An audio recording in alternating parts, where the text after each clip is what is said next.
Hello দর্শক, আসসালামু আলাইকুম। আপনারা সকলে কেমন আছেন? আশা করি আপনারা সকলেই ভালো আছেন।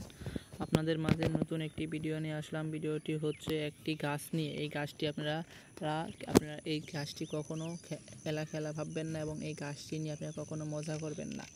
এই গাছটি কী গাছ এবং এই গাছটি আপনারা এই গাছটির থেকে অনেক দূরে থাকবেন এবং এই গাছটি আপনাদের কিন্তু অনেক ক্ষতি করতে পারে। এই গাছটির নাম কি এবং এই গাছটি কই পাবেন, এই সব বিস্তারিত জানার জন্য আমাদের ভিডিওটি অবশ্যই শেষ পর্যন্ত দেখবেন।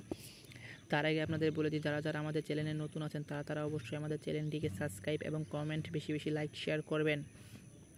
এখন আপনাদেরকে বলে দিই এই গাছটি কই পাবেন। এই গাছটি আপনারা পেয়ে থাকবেন রাস্তার ধারে আর হলো গিয়ে চড়া বাতরে, মনে করেন ক্ষেতের আইলে ক্ষেতে অথবা ক্ষেত পতিত থাকলে সেই ক্ষেত পতিতের মধ্যে আপনারা এই যে ক্ষেতে পতিত থাকে সেই ক্ষেতে কিন্তু বেশি হয় এই সব জিনিস, এই গাছগুলো হয়ে থাকে।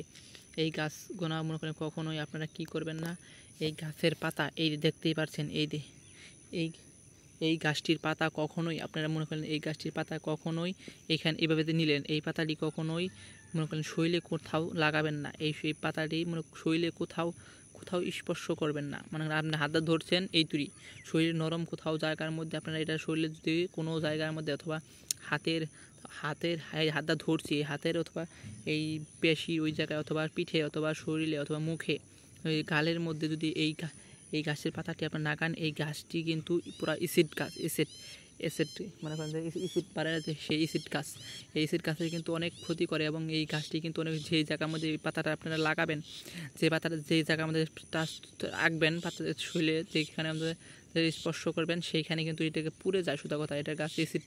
আমরা এই গাছটির মধ্যে কীভাবে আপনারা অ্যাসিড বানাতে পারবেন তাও বলে দিচ্ছি। এই গাছটি কিন্তু এইভাবে একটু করে ঘষলেই সেটা কিন্তু একটু পানি রূপান্তর হয়ে যায়, একটু ভিজা হয়ে যায়। সেটা শরীরের মধ্যে লাগিয়ে রাখলেই মনে করেন যে আপনাদের সেখানে পুড়ে যায়। আশা করি আপনারা সকলে বুঝতে পারছেন। এই গাছটির থেকে অনেক দূরে থাকবেন। আশা করি আপনাদেরকে বলে দিচ্ছি। আশা করি ভালো থাকবেন, সুস্থ থাকবেন, আমাদের সাথেই থাকবেন। আসসালামু আলাইকুম।